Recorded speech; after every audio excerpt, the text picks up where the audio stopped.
ملګرو تېره ورځ مو لوبه ولیدله چې لوبه له ډېرو تېروتنو سره مخ شوله.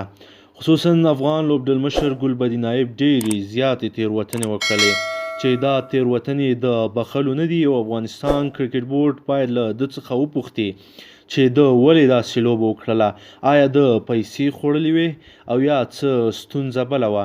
ګلبدین نایب داسې بالینګ کول چې افغانستان بریا لوبه یې په ناکامي سره بدله کړله.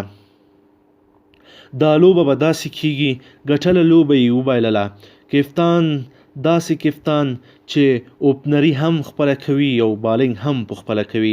دا نور ورته هسې بوتلان ښکاري. تکړه لوبغاړي یې کېنولي دي او دی خان صاحب بالینګ هم کوي او بیټینګ هم کوي. ډېر د افسوس ځای ده. ټول ټیم یې وشرموه. مصباح الحق د ګلبدین نایب څخه ډېره زیاته مننه وکړله او له ده څخه ډېر زیات خوشحاله ده. نو راځئ ملګرو ویډیو تر اخره وګورئ چې مصباح الحق له ګلبدین نایب څخه ولې خوشحاله ده او مصباح الحق څه ویلي دي. د پښتون ون ټلویزیون ټولو قدرمنو لیدونکو السلام علیکم. وخت مو په خیر. ملګرو که چیرې غواړئ زموږ د چینل له هرې ویډیو څخه خبر شئ نو زموږ چینل حتما سبسکرایب کړئ او خوا کې ورسره د بیل نشان وهئ ترڅو زموږ ویډیو تر تاسو در ورسیږي.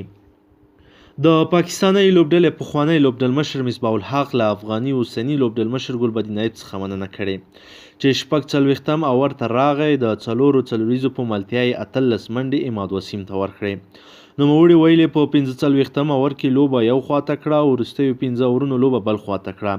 په وروستیو 15 اورونو کې د ګلبدین ناکامي توپ اچونې لوبه پاکستان ته ورکړه. هغه ویلي زه له ګلبدین نایب او وهاب ریاض څخه مننه کوم. مصباح وایي یو سپین بالر سمیع الله شینواري په 45م اوور کې 2 منډې ورکړې خو ګلبدین نایب په خپل اوور لوبډله کې 72 لوبه چې د افغانستان په لاس کې وه پاکستان ته جولۍ کې ور واچوله. هغه وایي سپین بالران له عماد وسیم څخه لاره ورکه کړې. هغه تصمیم نه درلوده چې څه وکړي خو د ګلبدین نایب اوور و چې پاکستان یې بریا ته ورسوه. مصباح الحق د راشد خان د توپ اچونې یادونه هم کړې چې هغه هم ښه اوور ترسره کړ.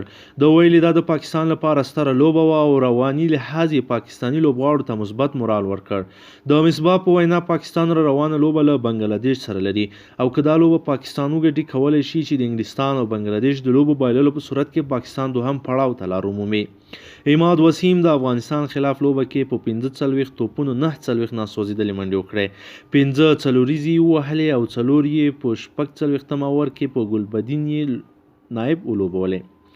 پاکستان د دې لوبې په بریا سره 4م ځای واخیست. پاکستان د جولای په 5مه نیټه له بنګلادیش سره خپله وروستۍ لوبه کوي. افغانستان د جولای په 4مه نیټه له ویسټ انډیز سره لوبه لري. مصباح وایي د ګلبدین نایب تېروتنو پاکستان ته بریا ورکړه. د محمد نبي او مجیب رحمان په زړه پورې توپ اچونه د ګلبدین بدترین اورونه وننګوله. ملګرو که چیرې غواړئ د کرکټ له داسې هرې پیښې څخه خبر شئ زموږ چینل سبسکرایب کړئ او د بیل نشانو سره ووهئ. ملګرو ویډیو ضرور لایک کړئ ترڅو موږ تاسو ته نورې او په زړه پورې ویډیو جوړې کړو.